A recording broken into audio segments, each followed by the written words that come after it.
Hi, friends. Today we'll uncover the mystery of GDP. Why do various governments boast that their GDP is growing, while the residents of those countries are getting poorer by the day? What is the main deception behind GDP growth? Imagine the evening news. The anchor smiles, market tickers flicker, and behind him is a proud chart, stubbornly climbing upward. The economy is growing. GDP has increased, he says, followed by the usual bundle of optimism. Investment climate, new jobs, consumer confidence. Now rewind the picture back to your kitchen. The receipt from the supermarket is thicker than last month. Utilities bite, your salary seems cemented to the floor, and the rainy day cushion turns into a thin throw. You don't feel an upswing, you feel tired. And a heretical thought arises. GDP growth is someone else's joy. That's where we'll start. GDP is a grand number that turns the lives of millions into a single indicator. Presidents, ministers, analysts, and market commentators love it because it gives a simple phrase for a complex world. We are growing. But that phrase has a side effect. Like solid stage makeup, it hides the bruises under a nation's eyes. We're going backstage to see how growth sometimes turns out to be cosmetics, dense, expensive, but not changing how you actually feel. To be fair, there's no malice in GDP itself. It's just a counter.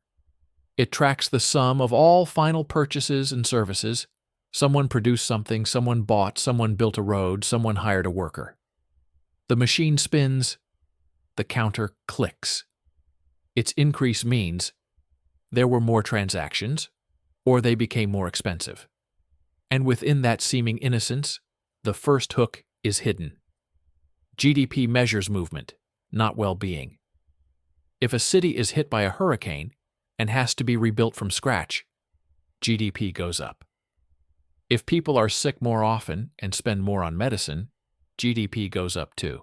But if a family learns to save, repair, share, and grow its own, this counter may slow down, even though quality of life improved. We're used to growth is good. But growth of what? The number of transactions, where a new book purchase counts the same as repairs after a flood. For GDP, these are equal signals. The till rings, check mark. For a family, not at all. We speak different languages. In statistics, household expenditures, in the kitchen. What's left until payday? Now look at a favorite trick of official briefings. The average wage has risen.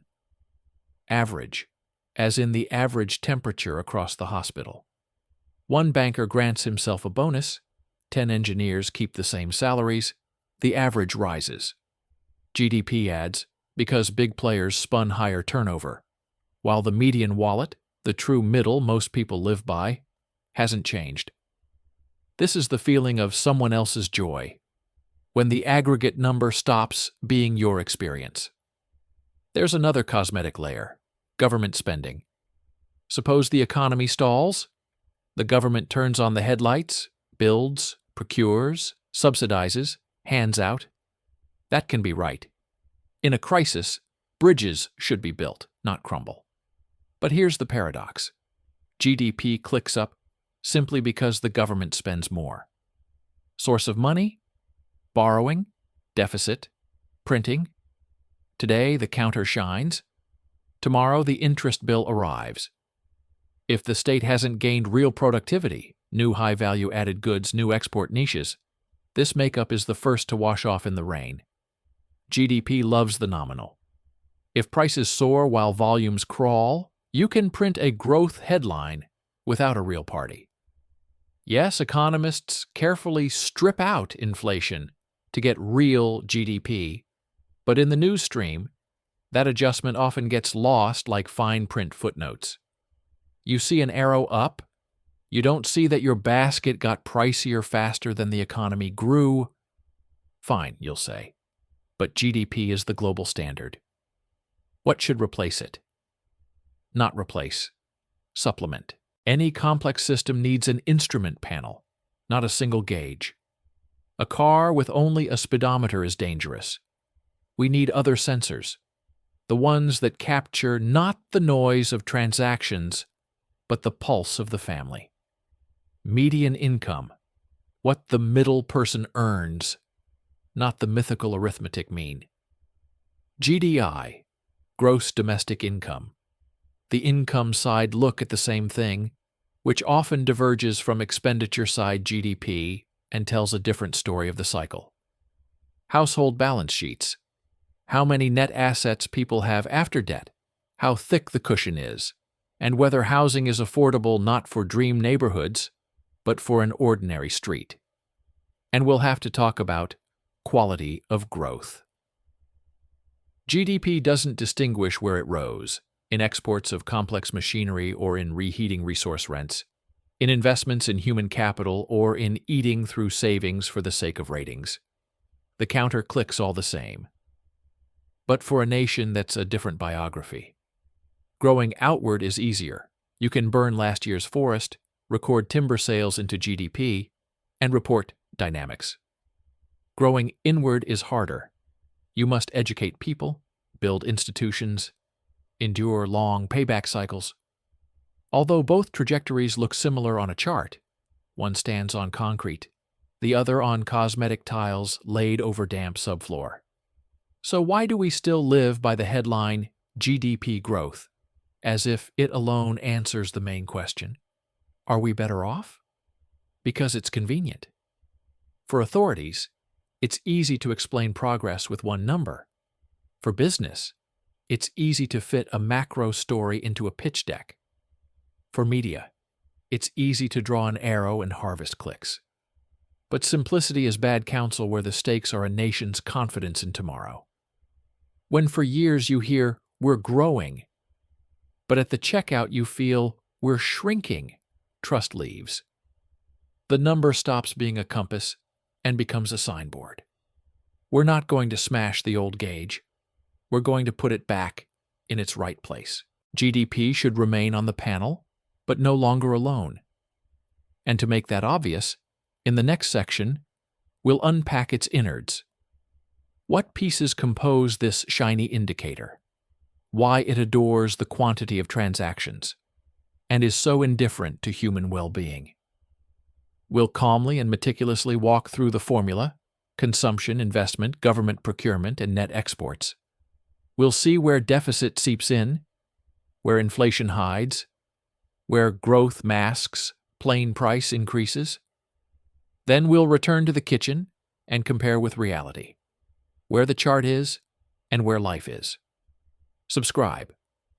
It only gets more interesting from here and more useful to your wallet than any ceremonial bulletin. We've already felt it. The sparkle on charts may not match the mood in the kitchen. Now, no panic, no fan club. Let's look at the instrument itself. What exactly does GDP count, and why does it so often confuse movement with well-being? Stripped of the grand frame, GDP is just the sum of 4 spending baskets over a year within a country. Household consumption, C, business investment, I, government spending, G, and net exports, NX, i.e. exports minus imports. The formula is as simple as a slogan: C plus, I plus, G plus, NX. But the devil, as usual, is in the details, specifically in what goes into those baskets and how it's valued. Start with consumption. The counter loves a ringing till.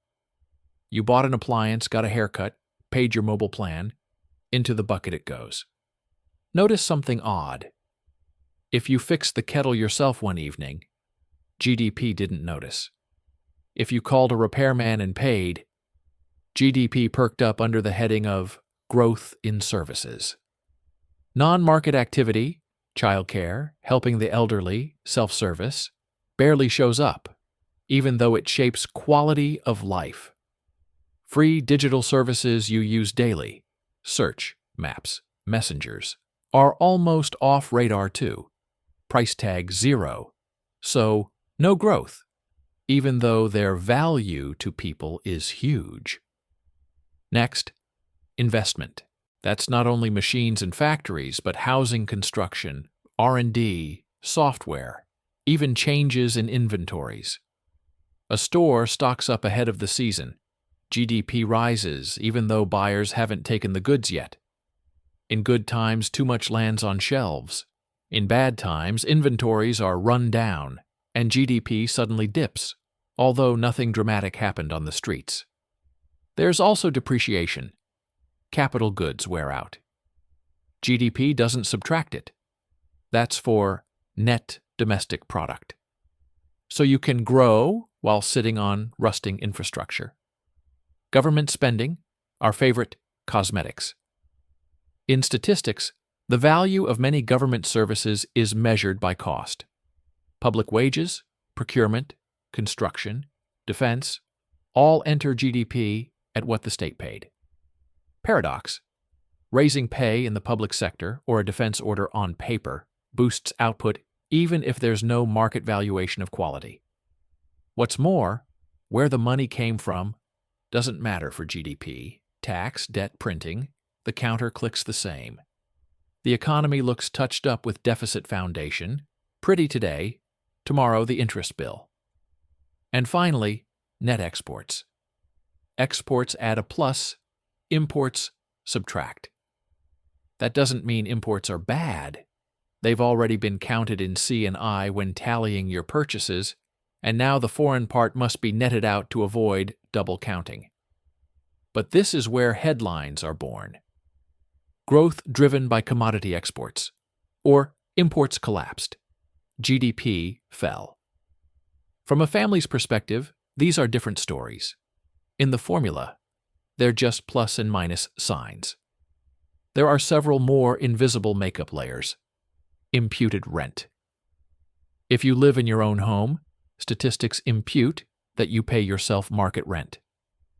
GDP rises even though you saw no cash. The logic exists, comparability across countries and time, but people feel it as, the report got richer, I didn't. Financial services. Part of bank's income is modeled, FISM. Interest and spreads are turned into output. You didn't buy a tangible product, but the system recorded production of services. Disaster repairs and illness. A storm blows off your roof, you pay builders, GDP rises, an epidemic raises healthcare spending, again, growth. For the counter, there's no good or evil, only transactions, environmental costs, and resource depletion. The forest is cut, GDP perks up. Years spent restoring ecosystems, sometimes GDP rises too. But the minus from losing natural capital and human health is unseen. There's no line for it.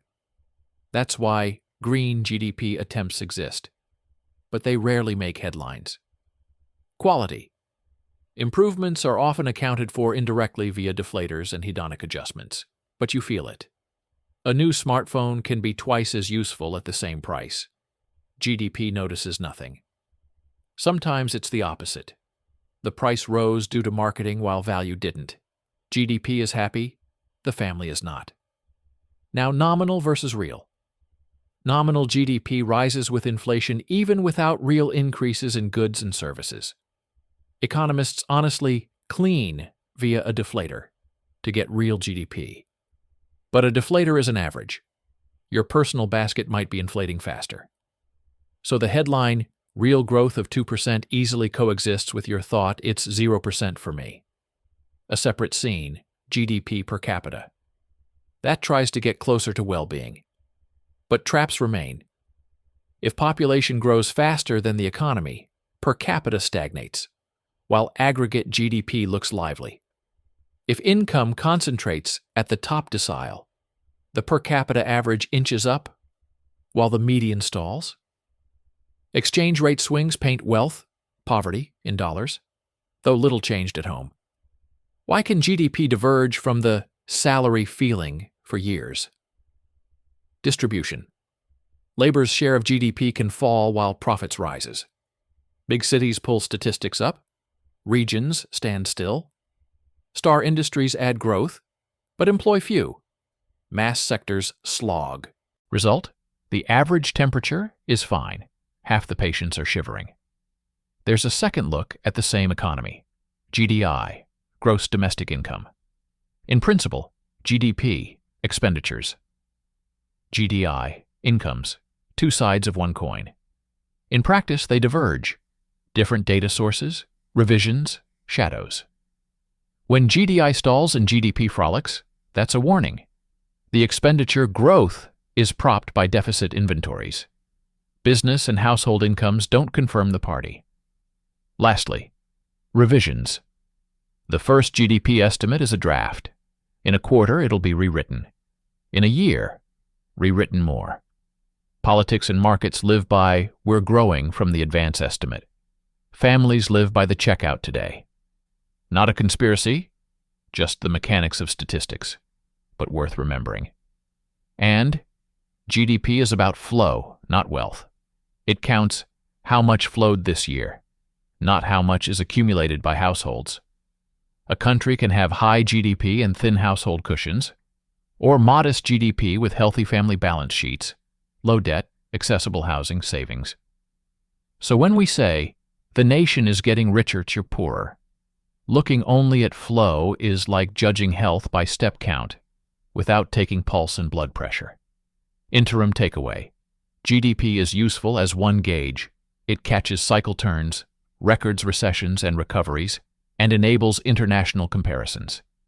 But as the sole compass of well-being, it's dangerous.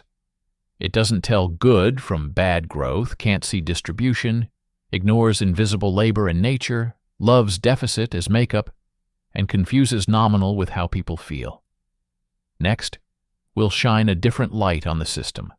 Mean versus median. That's where the key slight of the average wage hides, letting you hear growth for years without seeing it in your wallet. We'll unpack how the median exposes the stagnation of the majority when the top pulls the average skyward, and why without the median, any talk of well-being is polite self-deception. We agreed. A single gauge is dangerous. Now, the most elegant trick in showroom briefings. They love the word average. The average wage is up. The average household income has risen. The average pension is keeping up with inflation. Sounds confident. But the average is like the average temperature across the hospital. Someone has a fever, someone is freezing, the chart shows a comfy 23 sticky. To debunk this trick, we need a second light, the median. Put a simple thought experiment on the table. Picture a street with 10 families. 9 families make 100 units a month. 1 family makes 1,000. The street's average income is 190. The newspaper writes, the city prospers, nearly 200. But the median income is exactly 100 because the median is the middle wallet in a sorted row, half live below that point, half above. If next year the rich family doubles income, the average soars to 289, while the median stays 100. 9 out of 10 families feel no growth, but the headline blares, boom. GDP works similarly. It sums flows without caring whose speed increased. So growth in average measures can diverge for years from the life of the median person.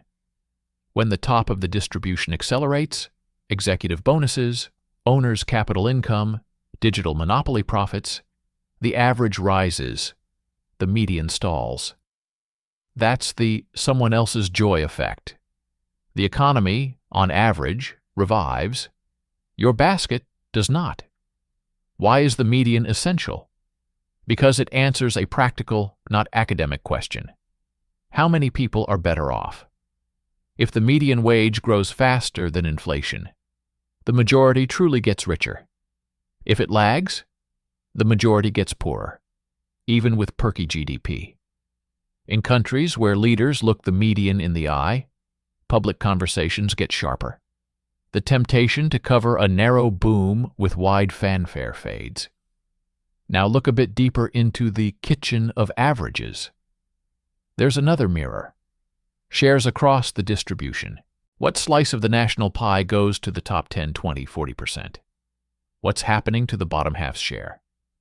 GDP might grow while labor's share falls.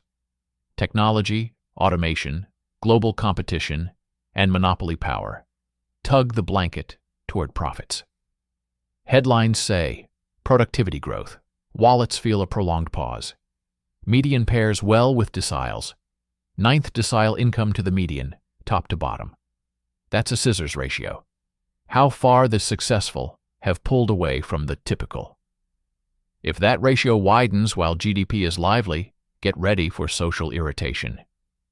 People feel the gap between promises and personal results. Here's a footnote, rarely printed in big type. The average wage from a sample of firms can rise for a purely technical reason.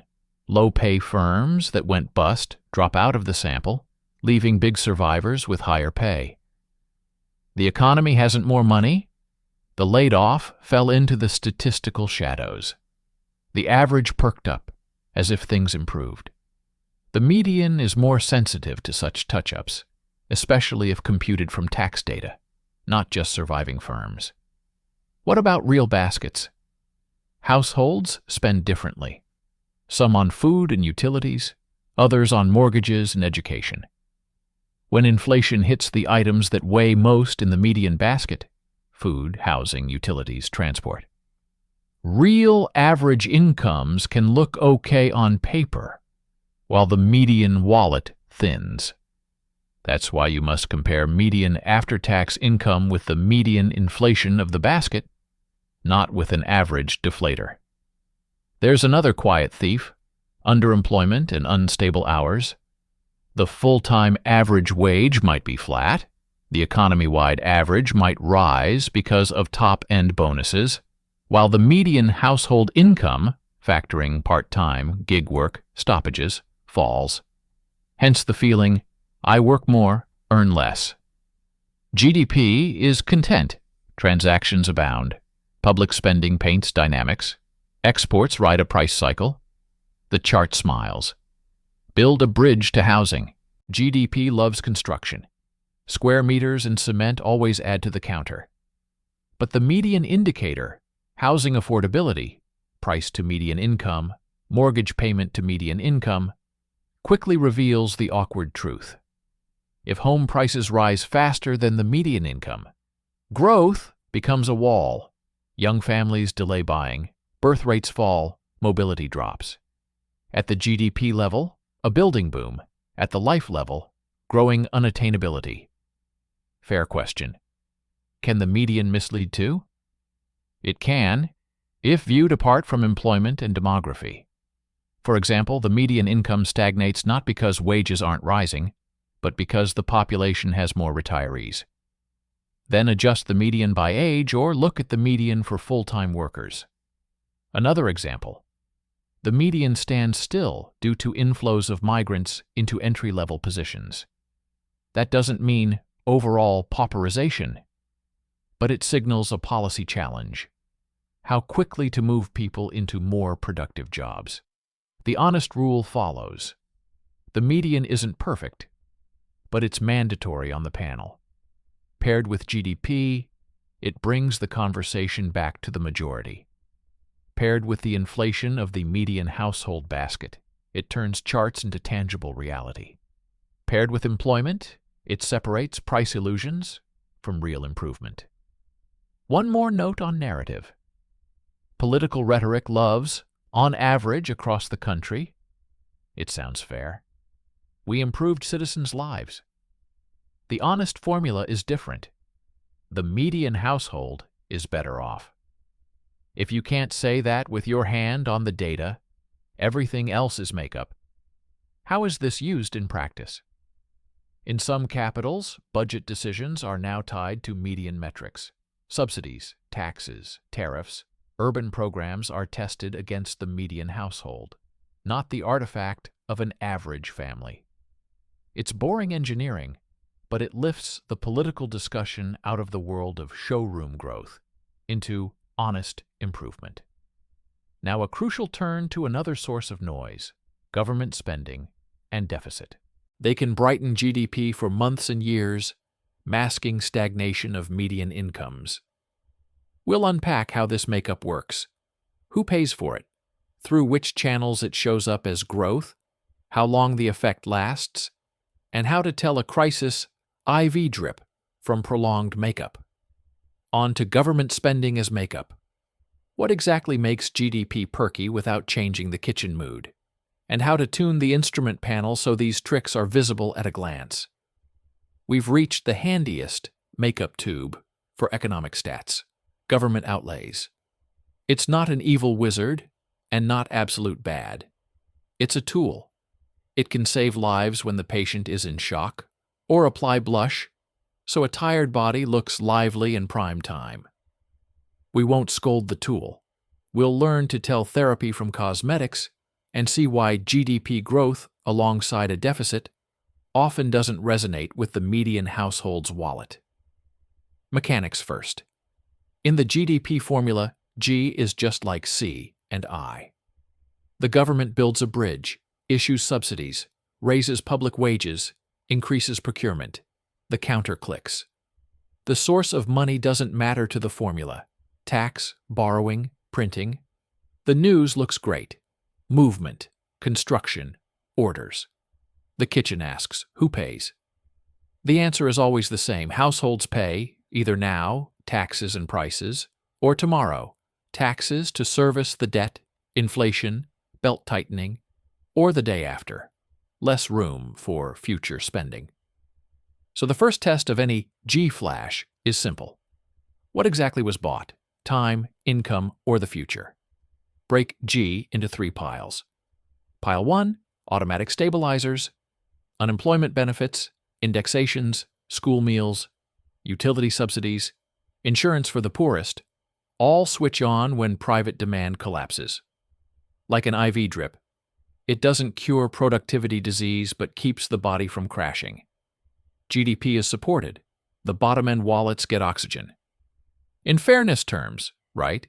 In long growth terms, neutral or mildly positive if it helps people return to work faster. The keys: temporary and targeted.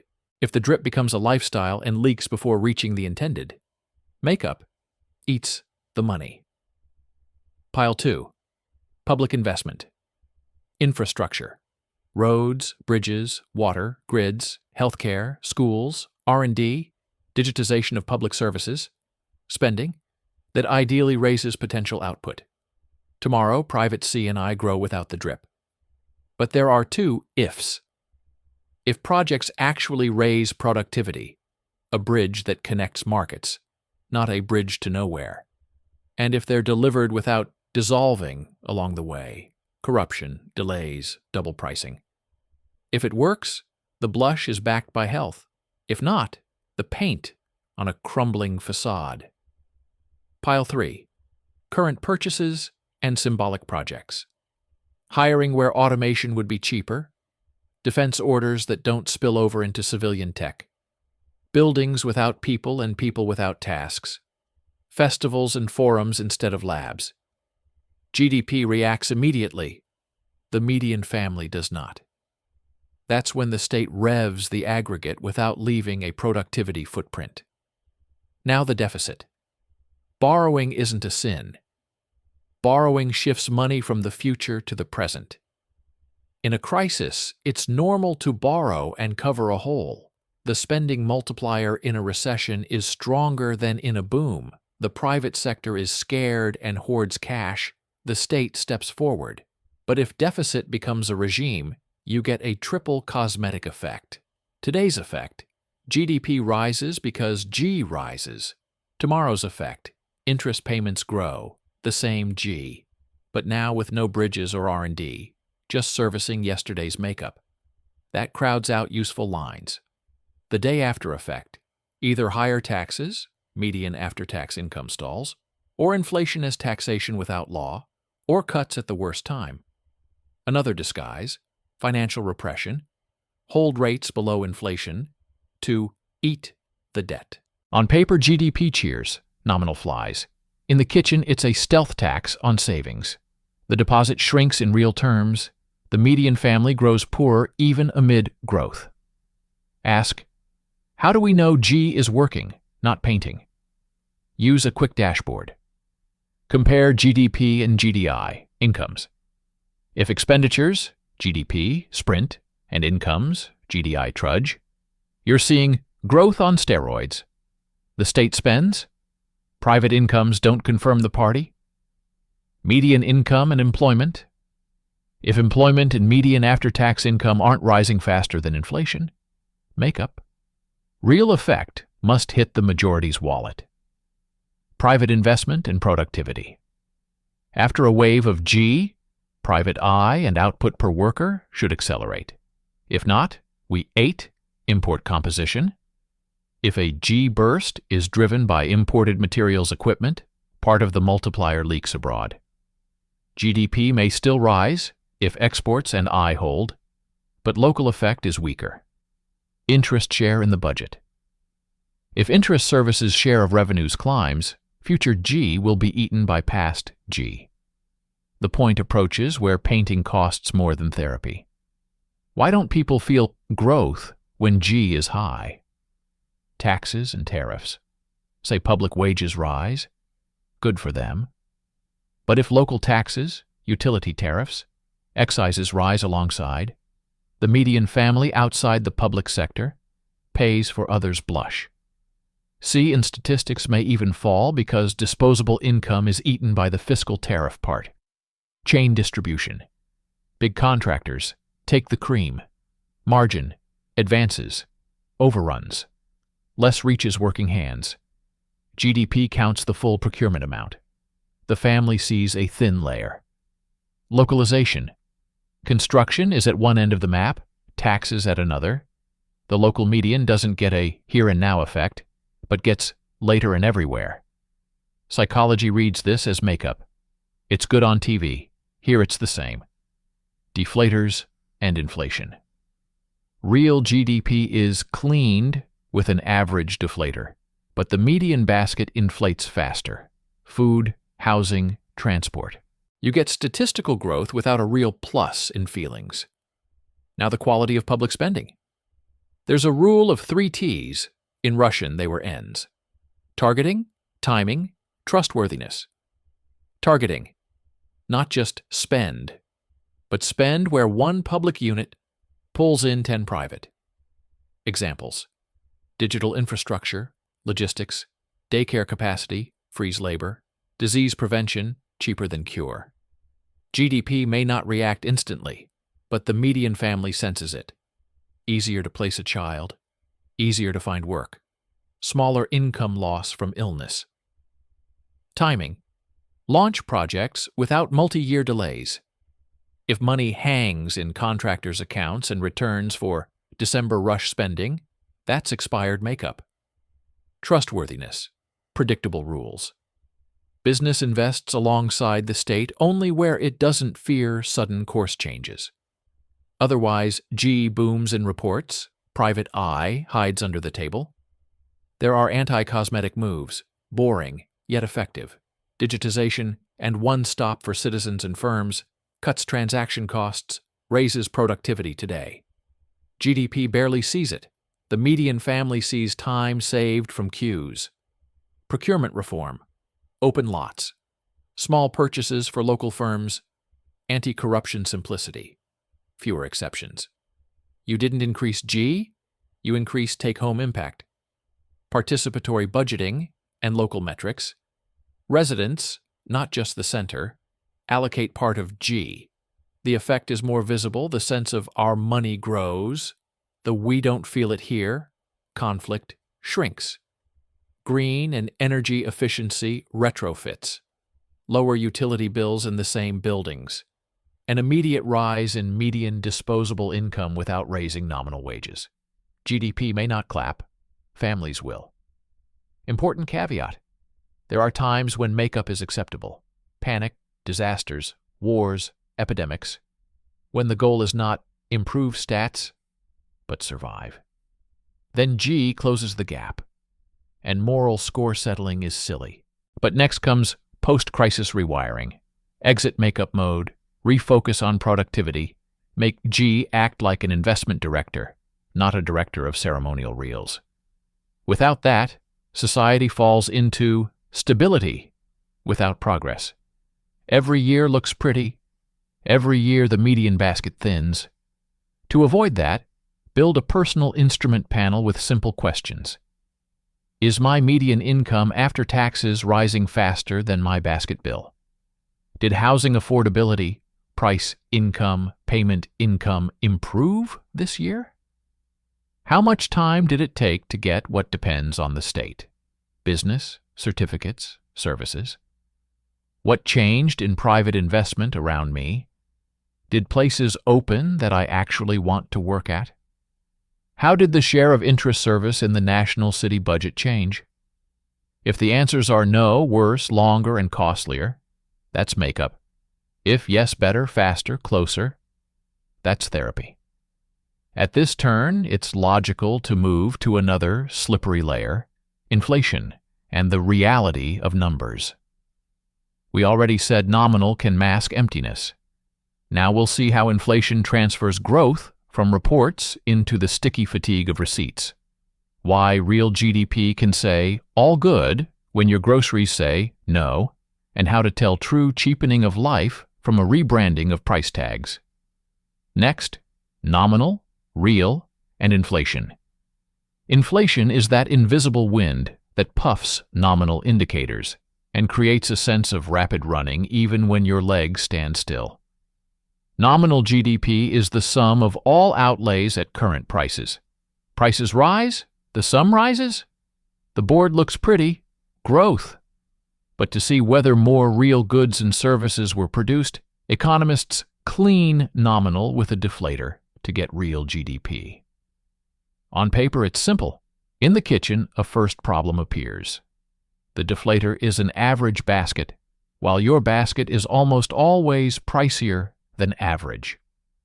So the headline real growth of 2% calmly coexists with your thought it's not any easier. Then the subtleties. There are many indices, each computed differently. Consumer inflation uses the household basket heavy in housing, food, transport, and services. The GDP deflator covers the entire domestic output, what governments and firms buy too, plus exports and import price changes indirectly. In a year, when investment goods or export commodities get pricier, the deflator may move differently from your grocery bill. Add the CPI versus PCE difference. PCE has broader coverage and different weights, often yielding lower inflation. To a headline, this is nuance. To you, it's the difference between coming up for air and tightening the belt. There are hedonic adjustments, an attempt to account for quality improvements. A smartphone at the same price with a better camera and processor is treated as cheaper in real terms. Sometimes that's fair. You do get more function for the money. Sometimes not. You pay for marketing, extra subscriptions, and a charger no longer in the box. Stats say, quality rose, real price fell. You say, I pay the same and then extra for service. The contradiction isn't lying. It's measuring different things. Modeled utility versus cash, leaving your wallet. Housing is the main area of divergence. Indices often use owner's equivalent rent, an estimate of what you'd pay to rent your own home.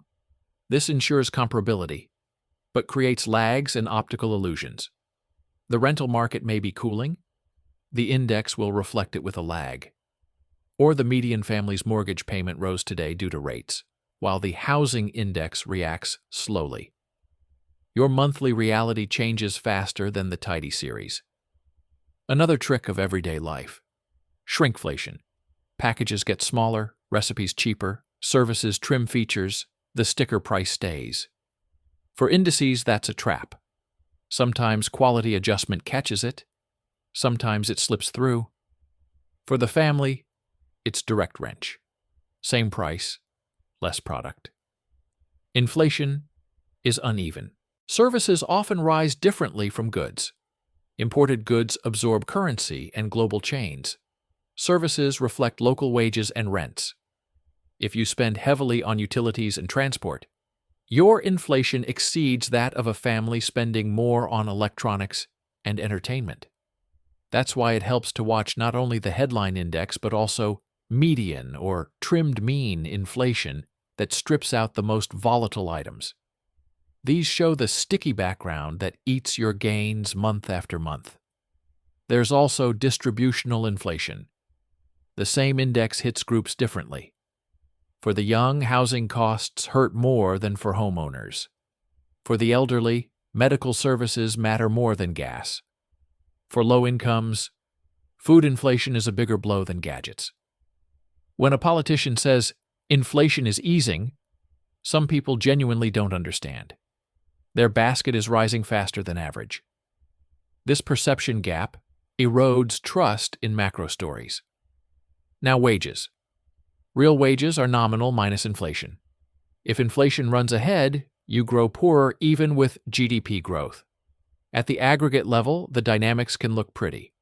Retail turnover, construction, C in GDP clicking. But if price growth outpaces pay raises and melts savings via negative real rates, the median wallet slims. The reverse happens too. Inflation fades, deflators fall, real wages rise, yet headlines focus on weak nominal growth. People miss the improvement until they see it in utility bills and grocery prices.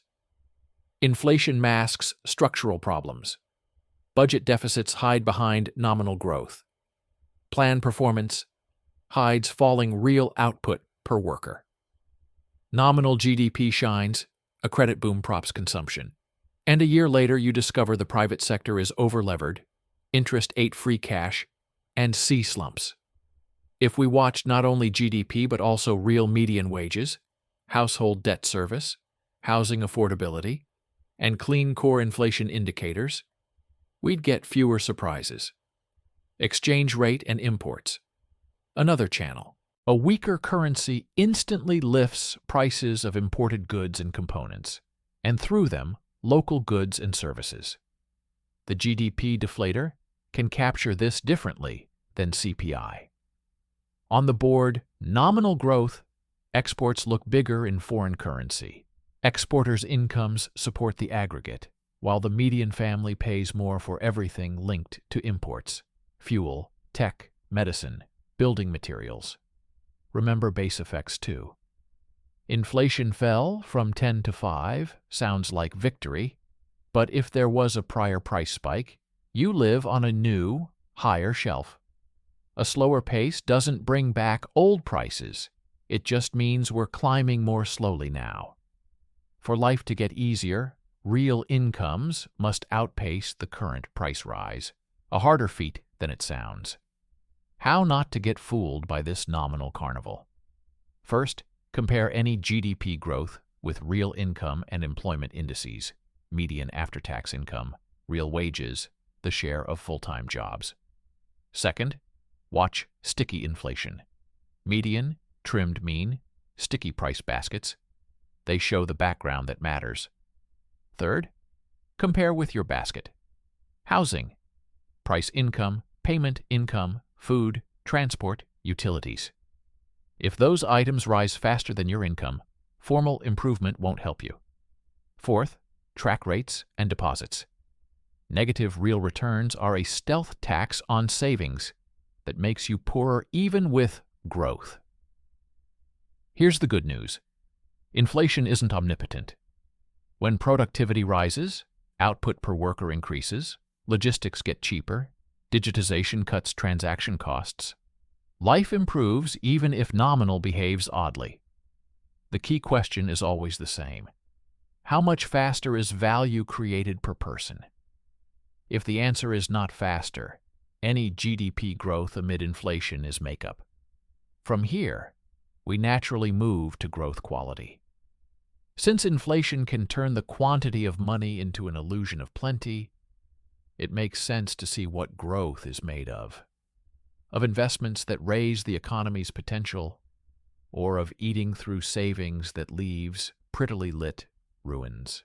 We'll sort how to tell deep growth from noisy, why commodity spikes don't equal sustainable wealth, and which simple signs tell you the country truly strengthened, or just put on blush for the report. Growth quality answers what exactly increased and what remains when the spotlights go off. Quantity is simply the volume of transactions. You can crank it with fire sales, commodity booms, credit or budget pumps. Quality is new capabilities. Higher output per worker, lower costs, faster logistics, richer skills, fairer competition. If after the growth party, you're left with the same machines, skills, and traffic jams, you watched fireworks, not growth. Start with a simple split. Investment versus consumption. Investment isn't only concrete and cranes. It is R&D, equipment upgrades, software, staff training, automating back office, redesigning processes, so one person creates more value. Consumption is when money goes to subsidies without conditions, pointless square meters, bloated bureaucracy, and showpieces. Both boost GDP. Only one raises potential, the other just warms the current year. Another filter, what's growing? Tradables or non-tradables. If only non-competitive local services are lively, restaurants, real estate, events, while manufacturing and high value-added exports slog, growth will be brittle. Any devaluation, rate correction, or property slump hits hard. Conversely, when complex export niches grow, machinery, electronics, pharma, engineering services, those are bricks the wind won't carry away. GDP clicks equally in both. Resilience does not. Commodity cycles are a separate makeup trap. Oil, gas, metals, or grain prices jump, exports shine, budgets brim, GDP headlines pop. But such spikes often bring Dutch disease. The currency strengthens, imports cheapen, local non-tradable services get pricier, while high-value industry loses breath. Years later, when commodities normalize, we find we weakened precisely what drives long growth. It was costly makeup. The sparkle stayed in photos. Reality shows lost time. Quality hides in capex structure. The same billion can go to ribbon cutting, a new road without maintenance, or to cost reduction. Interchanges, rail choke points, port logistics, digital customs. The first yields front-page photos and temporary jobs. The second shortens private capital cycles every day. Where that billion becomes digitized state services, one portal instead of 10 counters, the result arrives quietly and everywhere. Productivity rises for businesses and for public services. Families gain hours they no longer waste in lines. People are capital too, the most important. If the economy grows, while school outcomes, access to vocational training, and healthcare quality don't improve, tomorrow growth will be hard without fresh makeup. On-the-job learning, short reskilling programs, health prevention, dull words that separate a spike from a trajectory. GDP barely sees these instantly. Your city does. Skills alter the wage landscape, reduce chronic underemployment, lift the median. Institutions are motor oil. Without competition, independent courts, and clear rules for small business, growth quality doesn't pull through. A monopoly can produce a short-term investment burst, but often yields a showroom monolith and corridor stagnation. Bad quality sign? Rents grow, income from access and privilege. Good sign. New firm formation rises, not just old firms' market cap. If SME registrations and young firms' employment share fall while GDP grows, you're looking at growth concentrated in narrow pockets. How do you feel this without secret dashboards? A few practical tests. Labor productivity, output per employed person and per hour. If it doesn't increase year after year while GDP growth shows up. Either we're painting nominal or eating inventories. Real median wage. It must outpace underlying inflation and rise with productivity, or families will feel our own numbers outran us. Export complexity.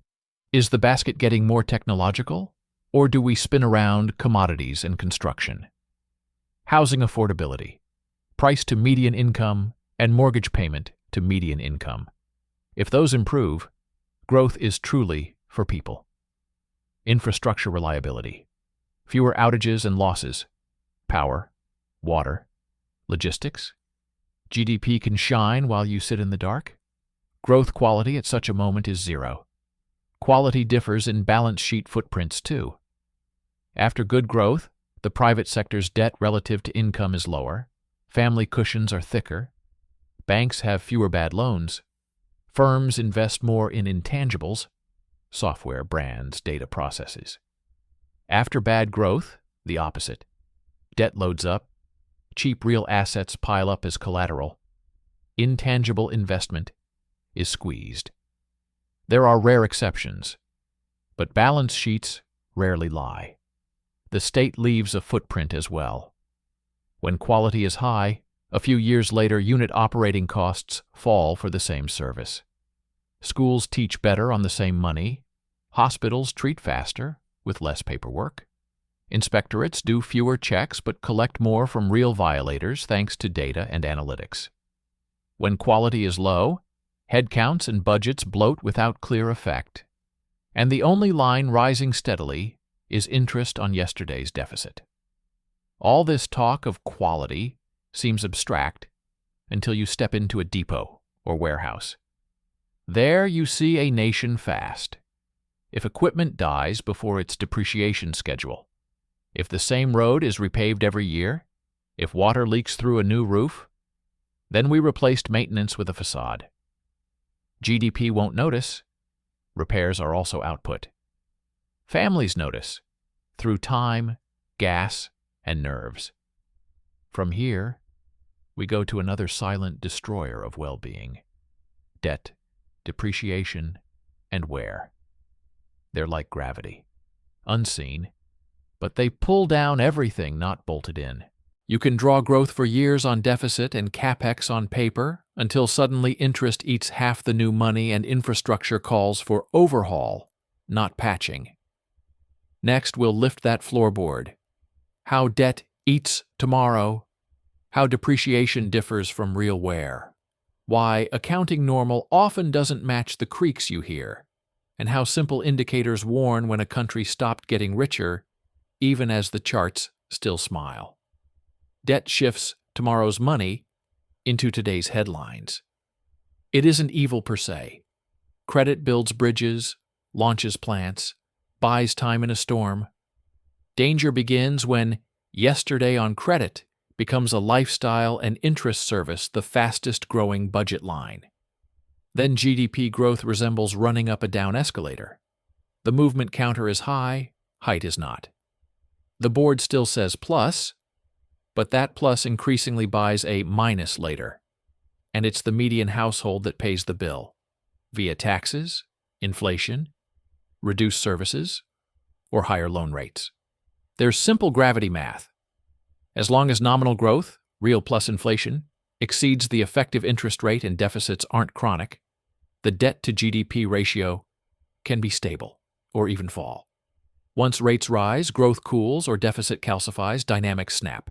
Interest eats money that could become schools, disease prevention, logistics, the dullest yet most destructive channel of impoverishment. GDP counts this interest as financial sector output, but for families it's empty calories. Services aren't closer, roads aren't smoother, doctor visits aren't faster. Depreciation, the second quiet thief. In accounting, everything is tidy, assets have service lives, wear is spread over years. In reality, wear depends on weather, work quality, load, graft, and basic upkeep. If asphalt is laid in the rain, roofs leak, and bridge piers erode, the depreciation schedule is fiction. GDP loves repairs and capex. It counts as a plus. But for well-being, There's a difference between scheduled maintenance and perpetual patching. When patching becomes normal, productivity falls, downtime grows, accidents multiply, delivery slows, businesses hoard just in case, people lose hours in traffic and queues. The same sum could have gone into upgrades that cut costs for years. Makeup prefers patching. Quality replaces the base. Another layer, hidden liabilities. Pensions, state-backed credit guarantees, concession obligations, off-balance schemes where the state promises to pay later for comfort today. GDP doesn't see future scars. It records only current payments. But well-being is assets minus liabilities of households plus the state. If liabilities grow faster than assets, the nation is poorer even with output growth. The cushion is eaten not in a day, but quietly, via promises paid later, i.e. by those same median taxpayers and their children. Private credit cycles mask the same holes. Banks flood mortgages and consumer loans, consumption and construction buoy GDP. But if wages lag while house prices unmoor from the median income, growth is a purchase brought forward. Today, TVs and square meters. Tomorrow, minimum payments and an empty basket. Negative real rates look generous, but are a stealth tax on savings. Deposits lose purchasing power, and those without assets pay for the stimulus through higher prices. Where are you on this path?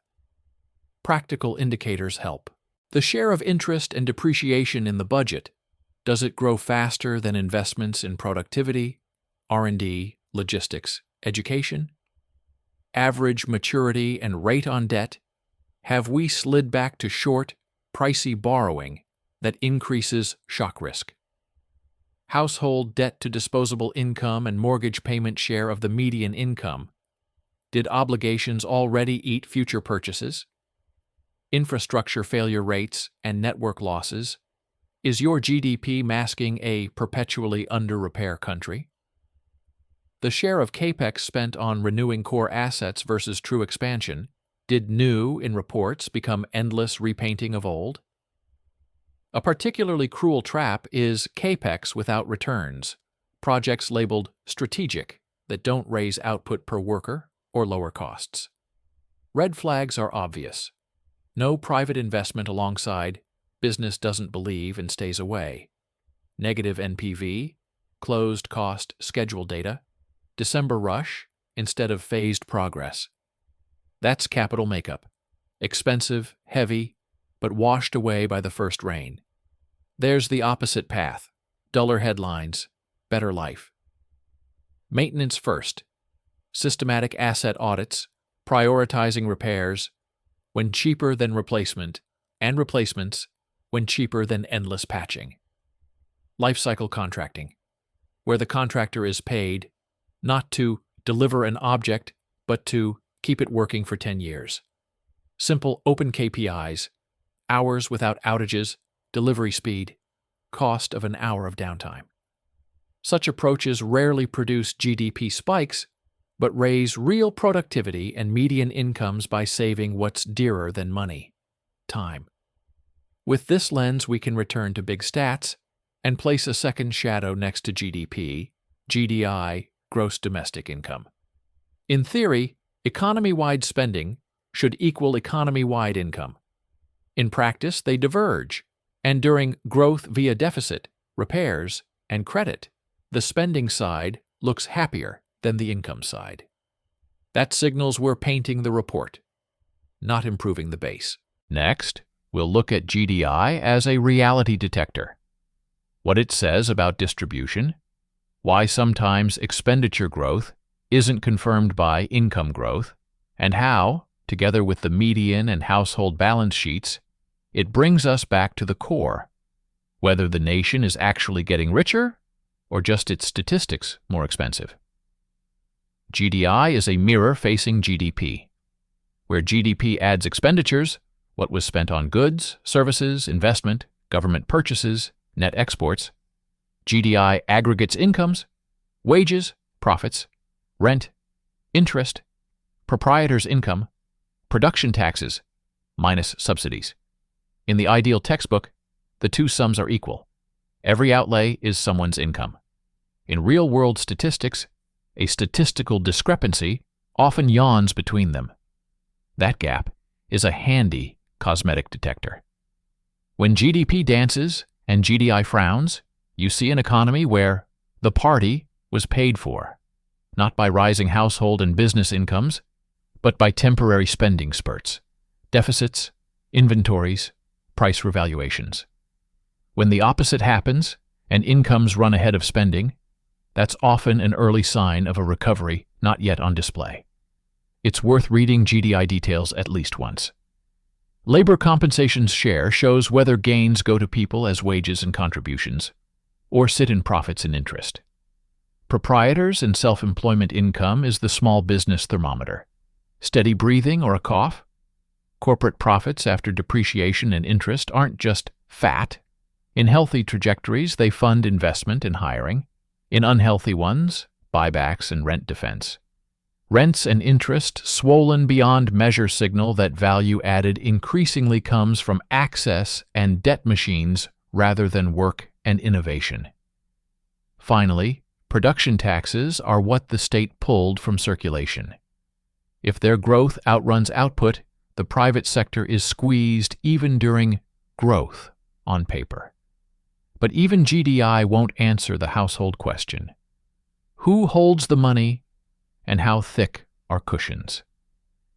Here we bring in household balance sheets. Well-being is not only income flow but also stocks, financial assets, homes, pensions, minus debt. In aggregate, a country can look richer when asset prices rise, while the median family grows poorer if it owns no assets, or rising prices make housing unaffordable. That's why median net worth, assets minus debts for the middle household, is far more honest than the average. Pair it with the share of households with a liquid cushion of at least 3 months' expenses. If that share is small, the nation is vulnerable even if the top decile's funds brim. Housing is the key to perceived wealth. The metrics, home price to median income and mortgage payment to median income, are unforgiving. If ratios rise, young people delay starting families, mobility falls, consumption shrinks. GDP may glow with construction while the country ages and feels poorer. Keep nearby the household debt service ratio and the debt service share of income. When those climb, each new purchase is a pull forward from the future basket. There's an alternative angle: consumption per person. Incomes wear masks. Consumption is more down to earth, especially if you trim top outliers and look at median consumption adjusted for housing costs. If median consumption is flat or falling while GDP and average incomes rise, you're almost certainly seeing concentration and/or inflation erosion. Add post-transfer and housing-adjusted poverty. Often headline poverty drops thanks to payments, but after housing, the picture worsens. Rent or mortgage eats the aid. To make a usable panel, assemble must-have gauges. Median after-tax income versus median basket inflation. Median household net worth and the share with a 3-6-month liquid cushion. Housing affordability, price income, payment income. Labor productivity and young firms' employment share. GDI per capita and its wage share. Budget and household debt service burdens. Sticky and median inflation. Plus 2 non-economic sensors that rarely lie. Time. How long to get a court date, see a doctor, register a business. And dignity. How many steps and humiliations between a person and a service. A panel isn't just numbers. It's a language shift. The party formulas disappear. Clear promises appear. In a year, the median income outpaced median inflation. Housing affordability improved by 1 rung. The share of families with a cushion grew. Output per worker accelerated. Debt service didn't crowd out investment. Young firms' employment share increased. If you can't say this aloud, don't say we're growing. Say honestly, so far we're just painting. What should ordinary people do now? Build a mini panel. Count not how much the news says was added, but how much remains after mandatory payments. Track the housing payment share of your income, your debts, and the real return on savings. Count cushion months and know your risk if rates change. Cut the time tax. Automate what you can. Don't waste hours in lines and pointless trips. And most importantly, demand that authorities speak the same language. Not GDP percentages, but affordability, productivity, the median, the cushion, and time. For the state, the recipe is similar, just scaled up. Shift priorities from showrooms to productivity and people, logistics, health, skills, digital services, without humiliation. Separate capital repair from cosmetics. Life cycle contracts instead of deliver by December. Tie benefits to outcomes. Subsidies in exchange for productivity gains. Staff training. Local supply chains. Open data. So anyone can verify a promise. Housing affordability, court speed, water quality, families' cushion share. It won't make headlines flashier. It will make the nation richer. The story of makeup for a nation growing poorer ends with a simple scene. On screen, the GDP chart climbs again. You look at it in your kitchen calmly because your own panel lies beside you. You know this month the median income outpaced median inflation, your mortgage payment didn't eat the raise, your city cut waiting time for a doctor, and your commute got 10 minutes faster. You see that debt service didn't crowd out school repairs, and young firms got sunlight. In that moment, growth stops being someone else's joy. It becomes your time, your dignity, and your right to tomorrow. And yes, it will show up in statistics too. But first, in life. There's a temptation to end on a pretty note. We've got our own panel now. We live wisely. Real life likes to test our resolve. A month passes, and you see the loud headline again. Record growth, record deficit, record low unemployment. These words are neither friends nor foes. They're noise. At such moments, return to the quiet gauges and ask them, not the newsfeed, whether it's easier for the majority to breathe. Check your wallet after taxes and mandatory bills. After, not before. If the remainder grows faster than your personal basket, the system truly shifted. Look at your mortgage payment share. Not the advertised rate, the figure on your statement. If it isn't devouring your gain, your city is moving toward affordability. Open your banking app and compare savings returns with sticky inflation. If money stopped melting, your cushion has a chance. Now, time. It's the main illegal tax. On clinic queues, endless paperwork, courts, and business registration. Trimming this tax is the best indicator that growth isn't makeup anymore. If the doctor appointment moved a week earlier, if a complaint left and came back with a decision rather than a brush-off, if a life cycle contract truly keeps a contractor in shape, that's what lifts a country without fanfare. Don't forget balances, yours and common. Your household debt service share is your local deficit. If payments take a larger slice of the budget, festive growth won't help. At the country level, ask the numbers. What share of the budget goes to interest and what to productivity? If interest grows faster than investment in skills, health, and logistics, makeup still beats repairs. There's also a trust test. It's non-mathematical yet accurate. When authorities say unpleasant things on time, prices will rise, here's why, here's how we'll protect low incomes, here's the timeline back to normal. That's a sign of a mature economy. When all difficulties vanish into the word stability and questions into press releases, that's a sign of a showroom. Trust is always dearer than a GDP percent. Where it isn't paid, interest is paid longer. Finally, distribution. You see true growth in the young. If they gain access to housing, education without a debt noose, and first jobs in their field, not coffee-fetching internships, but real responsibility, the country is getting richer.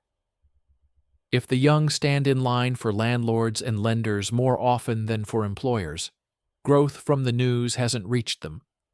Look at the share of young firms in your city's employment. If it rises, the future has arrived. If it stalls, the future is postponed again. This lens changes the language at home, the demands on the news, and habits at the polls. We stop biting on big words and start demanding small deeds. Less humiliation in services, less time lost, more honest metrics, less makeup. And yes, at some point, you'll notice a strange effect. Fewer scandals in the city, not because they were hidden, but because there are fewer reasons for scandal. That's the steady hum of sustainable growth. It doesn't shout, it works. In short, keep 5 beacons close. Median after-tax income versus your real basket. Housing affordability, your debt load and cushion, labor productivity, and the footprint of real investment. The share of interest in budgets relative to investment. Everything else is packaging. When these 5 lights shine together, GDP stops being makeup and again becomes what it was meant to be. One of the markers on the road, not rouge for a nation growing poorer. So next time you see a smiling anchor against a ceremonial chart, smile back. Not sarcastically, but calmly. You now have your own panel. You know how to tell makeup from health. That's the best takeaway from any investigation about numbers. Respect for your reality and sobriety toward others' fanfare. And this story has an epilogue that doesn't fit in a bulletin and needs no ideology. It's about the habit of calibrating the instruments regularly. Once a quarter, not when thunder strikes, cross-check your personal and public panels. The personal one needs just 5 lines. After-tax income minus mandatory bills. Mortgage or rent payment as a share of income. Months of liquid cushion. Debt service share. Hours you lose to services and bureaucracy. The public one needs 5 more. Median income to median inflation. Housing affordability. Output per worker. Interest share in budgets versus investment. GDI and its wage share. If at least 3 of 5 glow red, you're looking at makeup, however cheerful the GDP bulletin. Practice for a city or country is just as down to earth. Re-gear procurement to life cycle. Pay not for ribbon cutting, but for years of uptime. Make silent approval the norm for public services. If an official misses the deadline, the decision defaults to the citizen. Hold housing affordability publicly as a target, not a side effect. Tie subsidies to outcomes in exchange for productivity gains, staff training, and local supply chains. Once a year, publish a low-key but honest time report. Hours saved on doctor appointments, in courts, when registering a business. These dull tools turn growth from a headline into the daily habit of living better. For business, the recipe is clear. Less hot square footage and ad noise, more intangibles. Software, processes, logistics, data, training. Test strategy with 3 questions. Will output per employee rise? Will the cash conversion cycle shrink? Will the client spend less time with us? If you can't answer yes to 2 of 3, you're likely painting the facade. Keep the balance sheet strong. Debt is fine while turnover and margins service it without strangling you when rates rise. At home, an economy of nerves. Don't chase the average market rate. Compute yours. Effective, with fees and insurance. Don't chase the industry average income. Compare your own after-tax income to your own basket and time. Don't idolize any single indicator, however respected. Any number without context turns into makeup sooner or later. In the end, the question, why is GDP growth makeup for a nation growing poorer, sounds different.